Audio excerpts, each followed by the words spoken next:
Assalamualaikum warahmatullahi wabarakatuh. Alhamdulillah pada pagi hari ini kita bisa bertemu kembali di mata kuliah IMS walaupun secara online. Hari ini kita akan membahas tentang mengapa IMS itu penting. Kemarin gitu ya, kita sudah belajar tentang daya saing. Jadi sebuah negara biar bisa eksis di dalam globalisasi itu harus bagaimana. Nah itu salah satu faktornya yaitu daya saing ya. Dia harus mempunyai sesuatu yang bisa dijual di luar. Nah itu. Nah sekarang apa hubungannya dengan IMS yang sedang kita pelajari ini ya. Hubungannya seperti ini teman-teman ya.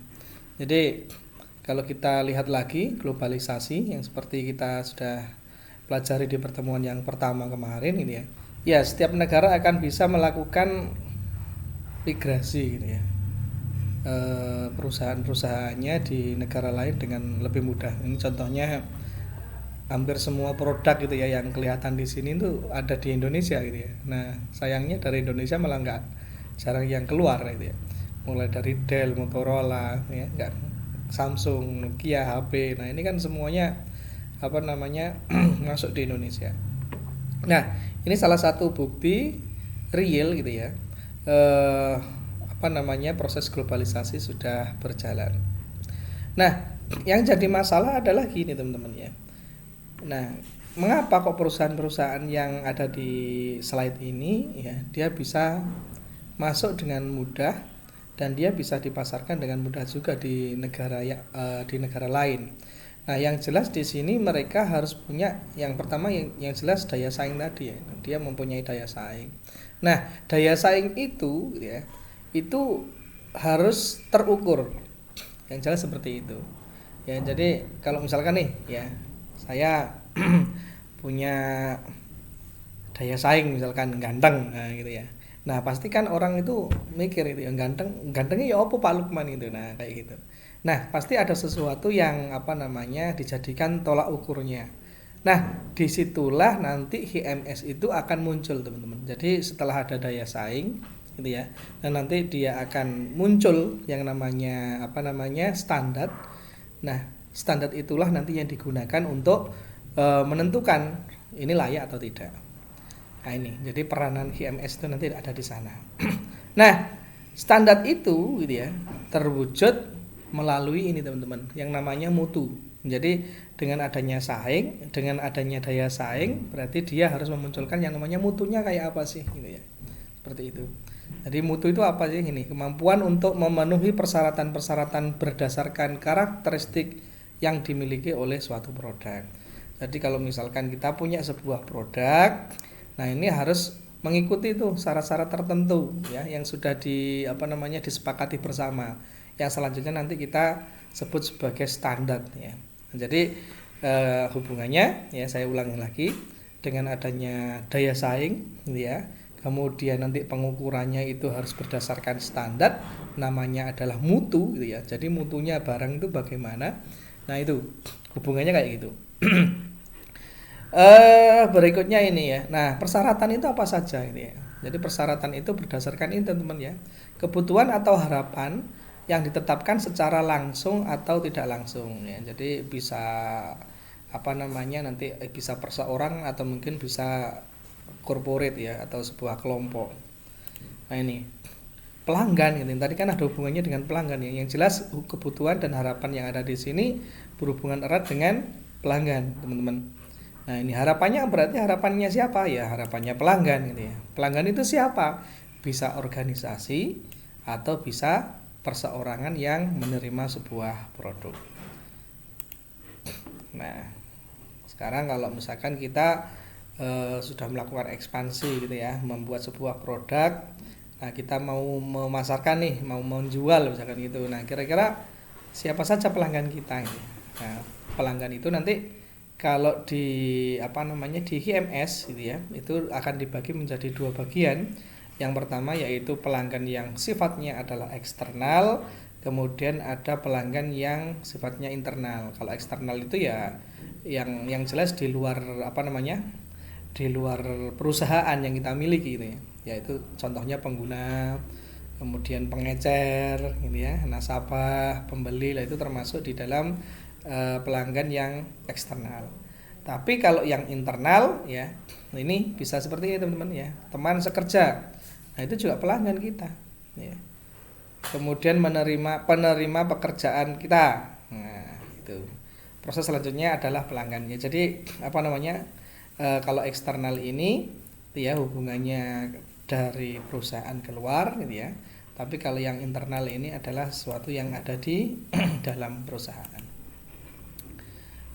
Berikutnya, nah ini produk gitu ya, dikatakan dia bermutu, ya baik itu produk jasa maupun apa namanya sebuah barang gitu ya teman-teman ya.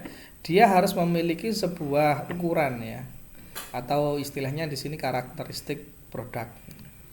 Nah, karakteristiknya apa saja sih Pak ini ya? Jadi ini bisa dihafalkan nanti ya. Secara fisik.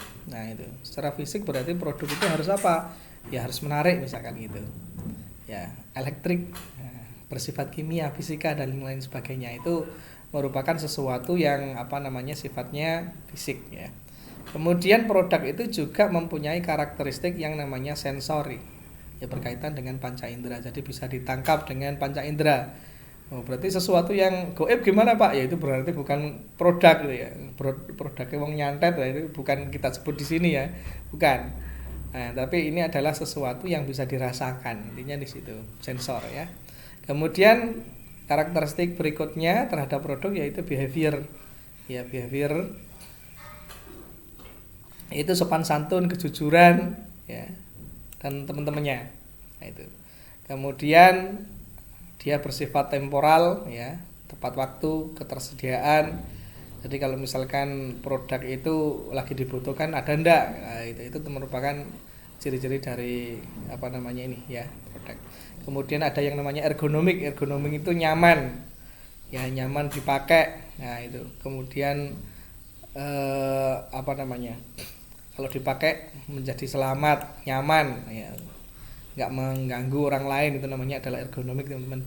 Berikutnya yaitu fungsional ya, jadi ini terkait dengan kegunaan. Jadi kalau kita punya produk ya, nah karakteristik untuk biar dia itu bisa memiliki mutu yang baik ya bisa dikelompokkan berdasarkan ini teman-teman ya, physical, sensory, behavior, temporal, ergonomik dan fungsional. Berikutnya, nah ini ya, bagaimana upaya kita itu ya membuat produk bisa bermutu. Nah ini. Dan karena apa? Dengan bermutu yang jelas bisa berdaya saing. Nah itu, apa yang harus kita lakukan? Nah, yang pertama di sini ya, harus ada sistem di dalam suatu organisasi. Jadi dalam pembuatan sebuah produk ya, baik itu barang maupun jasa. Ya, untuk menghasilkan sebuah produk yang bagus berarti dia prosesnya juga harus tersusun dengan rapi. Nah, itu. Ya direncanakan dengan baik dan sebagainya. Prosesnya itu runtun. Dipikirkan matang-matang, nanti hasilnya juga akan baik. Nah, itu namanya adalah sistem, teman-teman. Nah, sistem itu tidak harus berupa aplikasi, tidak ya, tetapi sesuatu apa namanya ini ada pengertiannya ya. Jadi sesuatu proses atau kegiatan gitu ya yang meliputi dia direncanakan dulu. Nah, kalau sudah direncanakan kemudian dilaksanakan. Nah, kalau sudah dilaksanakan terus dia apa? Dipantau ya. Kalau setelah itu dia apa? Diukur. Ini kira-kira apa namanya ini? Sudah sesuai apa belum? Lah itu namanya pemantauan ya, pengukuran. Kemudian ditinjau kembali dan setelah itu ada yang namanya tindak lanjut. Itu namanya adalah sistem, teman-teman ya.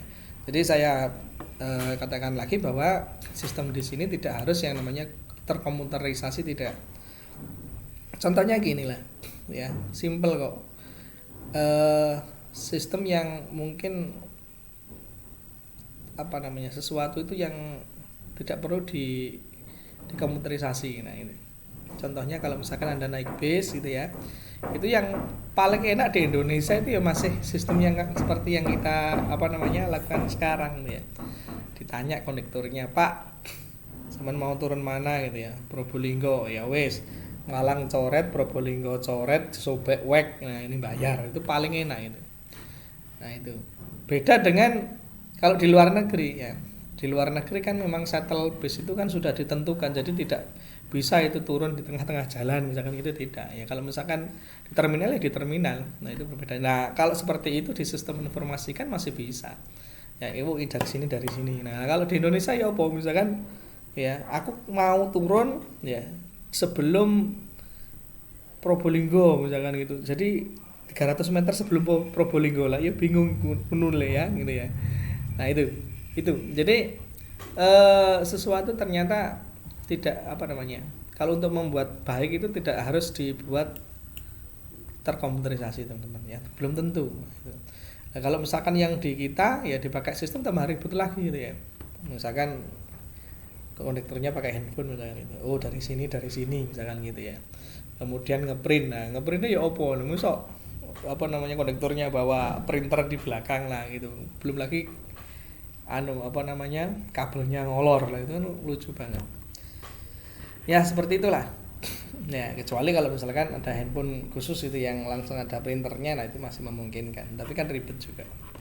Nah itu ya, jadi intinya apa, sebuah produk itu bisa bermutu gitu ya, dia harus dimulai dari pembuatannya ya, dari dalam dulu dipikirkan ya, jadi direncanakan dulu, kemudian prosesnya apa namanya dilaksanakan, dipantau, kemudian kalau ada sesuatu itu ditindaklanjuti dan sebagainya. Nah itu nanti akan memunculkan sebuah produk yang bermutu.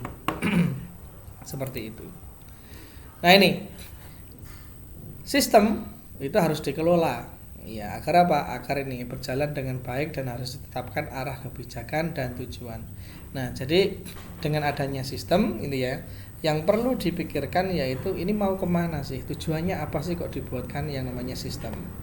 Nah, jadi saya ulangi ya, mulai dari depan ya, apa namanya, adanya daya saing gitu ya. Nah daya saing itu bisa diukur melalui mutu gitu ya, kemudian mutu ini mempunyai karakteristik ya, terhadap produknya. Nah kemudian biar dia produk itu biar bisa bermutu, dia harus mengimplementasikan yang namanya sistem, tersistem di dalamnya. Nah sistem tersebut gitu ya, itu pasti memiliki yang namanya arah kebijakan sama tujuan ya. Nah arah itu disebut sebagai kebijakan, kalau tujuan itu disebut sebagai sasaran. Jadi seperti itu ya teman-teman. Nah, kira-kira kalau Anda pernah dengar ya, akreditasi sebuah kampus, nah itu merupakan sebuah nilai gitu ya, yang diperoleh standar nilainya itu, mutunya itu ya apa sih kampus itu. Nah itu terlihat dari akreditasi. Nah prosesnya untuk mendapatkan itu panjang teman-teman ya, ada yang namanya sistem penjaminan mutu ya. Kemudian pelaksanaannya nanti ada yang namanya proses visitasi akreditasi, dan itu semuanya itu ya harus tersistem ya, prosesnya harus direncanakan. Jadi waktu proses akreditasi itu nanti yang ditanya adalah ya apa ini perencanaanmu, terus pelaksanaannya nanti bagaimana, dokumennya mana lah, kayak gitu akan dilihat semua. Nah akhirnya akan memunculkan mutunya, akreditasinya apa. Nah dengan adanya akreditasi ya, kampus akan bisa berdaya saing dengan luar gitu loh. Misalkan akreditasi B, yang berarti lulusannya bisa jadi PNS, apalagi lah C tidak bisa. Nah kayak gitu, itu efeknya nanti ya. Nah sistem manajemen mutu ya, atau disingkat sebagai SMM ini, nah ini adalah gini teman-teman. Jadi yang tadi ini kan gini ya, saya ulangi nih ya, sebuah produk biar bisa dikatakan bermutu gitu ya, dia itu harus mempunyai sistem. Sistem itu seperti ini kan gitu. Berikutnya, nah ini sebuah sistem itu harus ada yang namanya arah dan tujuan atau kebijakan dan sasaran. Nah kebijakan dan sasaran ini itu ada di dalam yang namanya sistem manajemen mutu. Nah itu ya, jadi setiap perusahaan gitu ya, yang dia akan melakukan standarisasi mutunya gitu ya, pasti dia akan melakukan yang namanya sistem manajemen mutu. Nah itu Yaitu apa? Sistem yang digunakan untuk menetapkan kebijakan dan sasaran mutu. Nah, itu. Kebijakan itu merupakan ini ya, pernyataan resmi oleh manajemen puncak, misalkan direktur gitu ya. Itu berkaitan dengan ini, arah organisasinya seperti apa. Visi misi ini biasanya hubungannya dengan visi misi. Ya. Visi itu dia kepenginnya apa, mimpinya apa gitu ya. Kalau misinya itu bagaimana cara mendapatkan atau memperoleh visinya tadi, seperti itu. Nah kemudian gitu ya, kalau sasaran mutu itu seperti ini ya, segala sesuatu yang terkait dengan mutu dan dijadikan target untuk dicapai oleh suatu organisasi. Nah itu, jadi kebijakan ini rencana yang dilakukan oleh ini ya, pimpinan pusat atau pimpinan puncak. Nah, kalau sasaran mutu ini adalah tujuannya apa. Nah, tadi kan memang ada dua ya, teman-teman. Ini ada kebijakan, ada sasaran. Nah, biar bisa ini sama ini, maka perlu dilaksanakan yang namanya sistem manajemen. Nah, manajemen apa? Mutu. Nah, gitu loh. Makanya di sini namanya adalah sistem manajemen mutu. Nah, tujuan dan manfaat ya, kemudian kebijakan atau sasaran dan sasaran mutu. Nah, tujuan dan manfaat ini sebenarnya sesuatu yang berbeda, teman-teman ya. Jadi kalau tujuan itu adalah sesuatu yang yang akan diraih itu apa gitu ya. Tapi kalau manfaat itu adalah setelah tujuan itu diterima gitu ya. Setelah tujuan itu didapat, bisa ngapain sih, itu namanya adalah manfaat. Nah, contoh ya. Saya kepingin dapat istri si A. Nah, itu namanya tujuan. Gitu ya, karena kan belum tercapai. Nah saya kepengen nih, nah itu namanya tujuan. Nah tapi kalau sudah terjadi gitu ya, nah kalau saya sudah berdampingan dengan si A gitu ya, nah saya bisa dengan dia, misalkan matching dengan dia dan sebagainya, itu adalah manfaat yang bisa dipahami ya, logika yang sederhana itu. Nah kalau kebijakan ya dan sasaran mutu itu tadi sebenarnya ini ini istilah lainnya ya. Dalam kebijakan itu tadi adalah sesuatu yang ini tadi ya, arahnya itu mau kemana gitu ya. Nah kalau sasaran mutu sama ini ya, sebentar. Nah sasaran mutu itu adalah tujuannya. Nah tujuan dan manfaat, begitu juga kebijakan atau sasaran mutu, istilah lainnya, yaitu ini teman-teman ya. Kebijakan mutu memberikan kerangka kerja untuk menetapkan dan meninjau sasaran mutu. Jadi dengan adanya kebijakan mutu gitu ya, dia akan ada yang namanya kerangka kerja. Kerangka kerja itu step-stepnya opo wae. Ya. Saya mau mendekati Mbak A misalkan itu ya. Nah, berarti saya harus punya step-step tuh gitu loh. Oh, saya harus mendekati orang tuanya. Oh, saya harus main ke sana. Oh, saya harus deketin saudaranya. Misalkan seperti itu. Itu merupakan adalah kerangka kerja, teman-teman. Ya, untuk apa sih? Nah, dengan adanya sudah menentukan kerangka kerja tadi gitu ya, kita bisa meninjau. Ya, meninjau. Ini kira-kira berhasil enggak ya saya mendekati orang tuanya ya. Oh, ini enggak berhasil nih. Berarti saya harus ngapain lah itu. Jadi bisa seperti itu, teman-teman. Nah, jadi saya ulangi ya, dengan kebijakan mutu ini akan memberikan yang namanya kerangka kerja gitu ya, agar apa? Kita bisa memantau, menetapkan dan meninjau yang kita lakukan. Nah, kemudian yang namanya sasaran mutu itu ya dapat digunakan ini ya, mendorong adanya perbaikan dan pencapaiannya harus dapat diukur. Nah, jadi setelah kerangka kerja ditentukan gitu ya, nanti waktu pelaksanaan nanti bisa diukur. Oh, ini gagal. Oh, ini berhasil. Nah, itu namanya adalah sasaran mutu. Nah, itu. Kemudian ada pencapaian sasaran mutu. Nah, ini harus berdampak positif ya pada mutu produk. Nah, ya jelas. Karena apa? Dengan adanya pengukuran, nah berarti nanti kan oh ini kurang nih. Nah, berarti kita harus ngapain? Nah, kayak gitu. Ya, tindak lanjut istilahnya. Berikutnya, nah ini masih tujuan dan manfaat ya tadi. Jadi kalau tujuan itu adalah sesuatu yang memang kita mau akan peroleh gitu ya, tetapi kalau manfaat adalah sesuatu yang setelah diperoleh itu gunanya untuk apa? Nah, itu ya. Keduanya memberikan fokus ke arah mana organisasi akan bergerak. Iya, jadi kalau sebuah perusahaan atau kita sendiri aja lah gitu ya, secara pribadi apa namanya, kita hidup tanpa tujuan. Nah itu kan berarti kan ya linglung gitu ya, mau ngapain ya alah wis gitu ya. Nah kayak gitu. Tapi kalau kita mempunyai tujuan yang pasti itu lebih enak daripada kita tidak punya tujuan.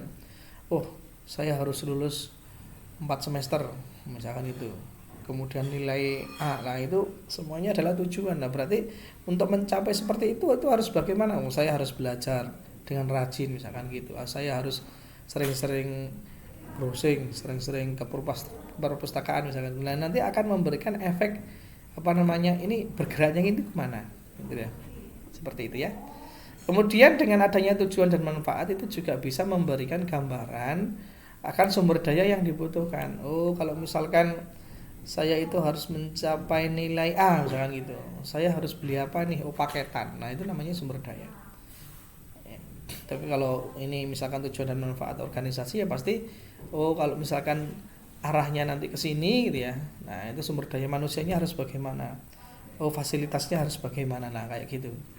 Jadi nanti dengan adanya tujuan dan manfaat akan memperoleh ini teman-teman ya, memberikan fokus ke arah mana organisasi akan bergerak dan memberikan gambaran sumber daya yang dibutuhkan. Tuh. Nah, kemudian apa sih manfaatnya kalau sebuah organisasi itu mengimplementasikan sistem manajemen mutu gitu ya. Jadi tidak semuanya loh ini teman-teman ya, sebuah organisasi, lembaga, perusahaan, CV, nah itu ada manajemen mutunya ya. belum tentu ada ya. Nah kalau misalkan ada ya itu manfaatnya apa ini ya, lingkungan kerja yang nyaman ya karena semuanya terukur gitu ya. Kemudian memperbaiki kinerja jelas karena ada apa namanya, ini kalau salah ini harus diapakan, nah kayak gitu. Kemudian ada meningkatkan kepuasan pelanggan, jelas nanti akan hubungannya dengan pelanggan lebih baik gitu ya. Kemudian kalau ini baik semua akan meningkatkan profit dan masih banyak lagi. Nih, kalau di apa namanya? Kalau di kampus ini ya, di khususnya di Polinema, nah sistem manajemen mutunya ini ada di lembaga saya tempat bekerja teman-teman ya. Saya selain di TI gitu ya, saya diperbantukan di KJM ya, kantor jaminan mutu. Nah itu sebenarnya adalah sebuah lembaga ya di bawah Politeknik. Nah ini yang dia melakukan sistem manajemen mutu terhadap prodi-prodi yang ada di Polinema gitu. Jadi tugas saya sama teman-teman yang ada di apa namanya KCM ya seperti itu ya. Ini ya apa nih Pak Prodi gitu ya, perencanaannya sampean bagaimana, pelaksanaannya bagaimana, dokumennya mana sih. Nah itu tugas kami seperti itu ya teman-teman. Jadi Poltek alhamdulillah gitu ya sudah menerapkan sistem manajemen mutu gitu. Berikutnya nah ini, nah bagaimana dengan apa namanya kalau pelaksanaan sistem manajemen mutu itu dilaksanakan di sebuah perusahaan itu ya, atau mungkin di kampus. Nah jadi kita harus mencari yang namanya standar-standar teman-teman. Jadi standar-standar yang mencerminkan ini loh produk ini diakui sebagai mutu yang bagus. Kalau di kampus itu ya, itu nanti bisa standarnya yang menggunakan BAN-PT misalkan itu, Badan Akreditasi Nasional. Atau kalau perusahaan-perusahaan itu Anda sering lihat itu yang istilahnya yang namanya ISO ya. Itu merupakan salah satu standar internasional itu ya, diterbitkan ini ya, International Organization for Standardization. Nah itu atau mungkin ISO. Nah ini. Jadi kalau perusahaan ya dengan dia sudah melampirkan kami sudah ber-ISO, nah berarti nanti produknya itu sudah terstandar, intinya seperti itu. Nah contohnya seperti apa sih, ini kita bahas ya. Ada seri banyak macam ya terhadap ISO, nanti kita akan pelajari lebih detail ya. Ini contohnya adalah ISO seri 9000 tahun 2000. Nah ini yang terbaru ada seri 9000 tahun 2015 itu ada. Ya, kita bahas yang ini dulu lah ya. Ini merupakan standar internasional tentang sistem penjaminan mutu. Nah, jadi dengan apa namanya ada standar gitu ya teman-teman secara internasional yang dia itu menilai, mengukur sistem penjaminan mutu, sistem manajemen mutu yang terjadi di perusahaan atau di sebuah lembaga. Nah, itu berdasarkan yang namanya ini ya, ISO seri 9000 tahun 2000. Nah, nanti kalau misalkan di sini ada bukan 9000 gitu ya, berarti dia bukan sistem penjaminan mutu, tapi yang lain. Nah, ini standar tersukses yang pernah diterbitkan oleh ISO katanya gitu ya.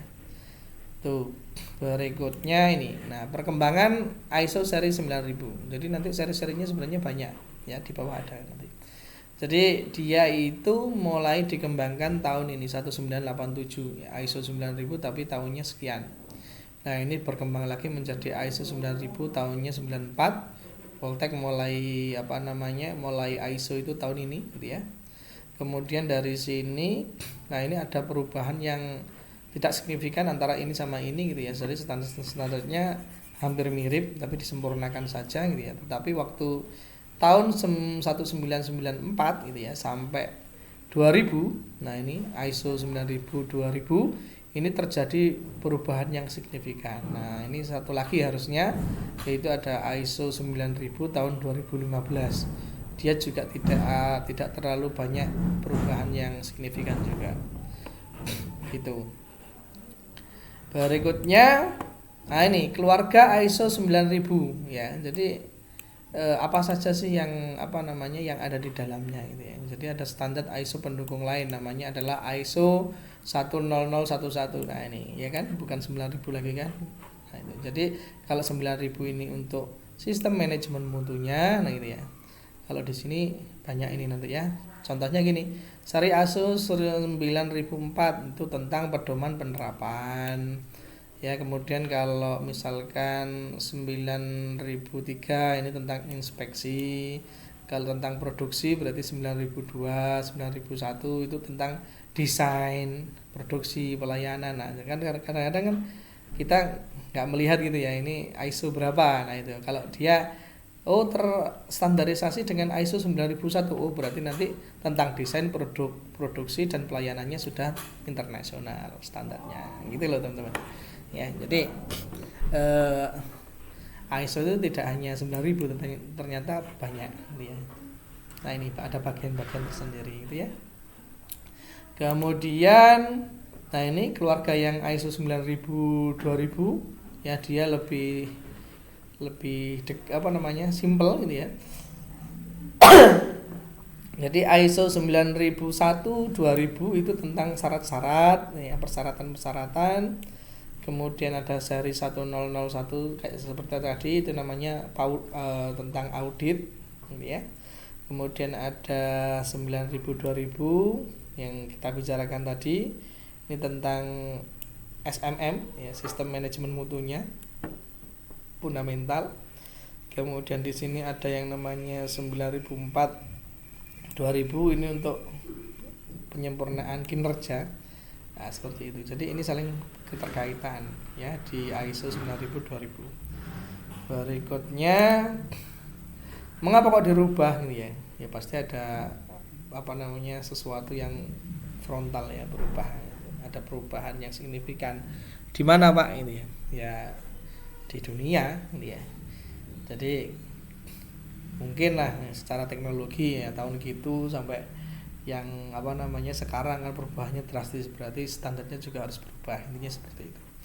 Nah, mengapa dirubah gitu ya? Untuk memberi nilai tambah pada aktivitas dan penyempurnaan kinerja secara terus-menerus dengan memfokuskan pada proses-proses di dalam suatu organisasi. Jadi tadi ya, memungkinkan proses yang ada di organisasi itu akan berubah. Kalau dulu tidak perlu agile gitu ya, sekarang perlu agile. Contoh itu. Nah, oke. Nah, sekarang kalau dulu gitu ya, kepuasan pelanggan tidak terlalu dipikirkan gitu ya. Yang penting produk, kemudian produknya laku ya wis. Nah, tapi sekarang enggak, karena saingannya semakin banyak itu kita harus melakukan ini pemantauan atau pengukuran kepuasan pelanggan. Nah, itu ya pelanggan ini puas enggak? Nah, kalau enggak berarti harus ada yang diperbaiki. Seperti itu ya. Berikutnya, nah ini masih mengapa kok dirubah gitu ya. menyelaraskan bentuk dokumentasi yang lebih sesuai dengan kebutuhan perusahaan. Jadi kalau kita menerapkan ISO ya teman-teman ya, yang dilihat itu adalah standarisasi dokumen. Jadi kalau misalkan nih ya ada perusahaan surat menyurat misalkan gitu, ini kopinya gimana nih, nomornya teratur enggak? Nah, itu dilihat kalau di ISO ya, seperti itu. Kemudian kalau tentang manajemen mutu berarti ya itu tadi, kalau misalkan ada perencanaan seperti ini gitu ya, sudah dilaksanakan belum, hasilnya bagaimana. Nah gitu, setelah hasilnya bagaimana nanti tindakannya, kalau misalkan ada sesuatu yang tidak sesuai, tindakannya apa. Nah itu yang diurus di ISO ya teman-teman. Kemudian ini menyesuaikan dengan perkembangan dunia ya tadi ya, apalagi ada globalisasi yang jelas di sini akan berubah. Berikutnya apa saja yang berubah. Nah ini jadi digabung nih teman-teman sekarang ya, menggabung ISO 9001 ini menjadi ISO 9001 2000. Nah gitu. Kemudian menggabungkan antara ISO 9000 sama 94 sama ISO ini 8402 ini ya. Nah ini menjadi ini juga gitu ya, merubah ISO ini menjadi ini. Nah saya minta tolong nanti Anda cari gitu ya, Anda cari ini ya, ISO 9294 ini tentang apa gitu ya, ini tentang apa, ini tentang apa. Kemudian yang di sini nanti tentang apa juga gitu ya. Pokoknya yang ada di sini silakan Anda cari, ini tugas yang pada minggu ini gitu ya. Dan silakan ditambah mengapa kok dari sini ini dirubah menjadi 9000 2015. Nah, jadi ada dua ya tugasnya ya. Jadi yang pertama itu adalah ini kira-kira standar tentang apa gitu ya. Kemudian yang kedua adalah perubahan apa yang terjadi dari tahun 2000 gitu ya. 2000 ke 2015. Tolong dipetakan seperti ini dan yang seperti ini. Tadi misalnya kayak gini atau yang tadi itu. Nah, kayak gini. Itu tugasnya ya. Di internet banyak kok. Oke. Nah, apa keuntungan ISO 9001 2000 teman-teman ya? Jadi ini ya, dapat digunakan oleh semua sektor industri tanpa terkecuali. Jadi ini lebih global teman-teman. Jadi mau masuk ke bidang pendidikan ya bisa gitu ya. Kalau misalkan bidang manufaktur ya bisa, kalau dulu enggak teman-teman. Ya manufaktur sendiri gitu ya. Tetapi kalau yang sekarang enggak. Ya ini bisa ke semua lini. Mudah digunakan ya, bahasanya jelas sehingga mudah dimengerti. Kemudian ada pengurangan jumlah dokumentasi yang dipersyaratkan gitu ya. Jadi tidak terlalu banyak. Kemudian menyesuaikan dengan proses yang ada di suatu organisasi. Jadi mau ISO misalkan gitu di Yahoo ya, nanti akan mengikuti polanya di Yahoo gitu, alurnya di Yahoo dan seterusnya gitu teman-teman. Nah kemudian dengan adanya ISO yang didapat oleh sebuah perusahaan gitu ya, apa sih untungnya gitu ya. Padahal mau proses ISO itu biayanya juga mahal loh teman-teman ya, mahal sekali. Nah itu mengapa, untungnya itu apa? Ini yang pertama adalah mendorong penyempurnaan kerja suatu organisasi. Jadi yang menilai, yang membuat standar itu orang lain gitu ya. Nah kemudian itu disetujui oleh banyak orang. Nah kalau misalkan perusahaan kita itu mengikuti itu, akhirnya kan nanti kelihatan tuh, oh kekurangan saya itu ada di sini. Nah akhirnya apa? Ada yang namanya penyempurnaan kinerja gitu. Kemudian ada berorientasi pada penyempurnaan yang berkesinambungan dan kepuasan pelanggan ya. Jadi kalau misalkan nanti ada ada penyempurnaan lah, nanti ini penyempurnaannya itu bagaimana, itu ada ya.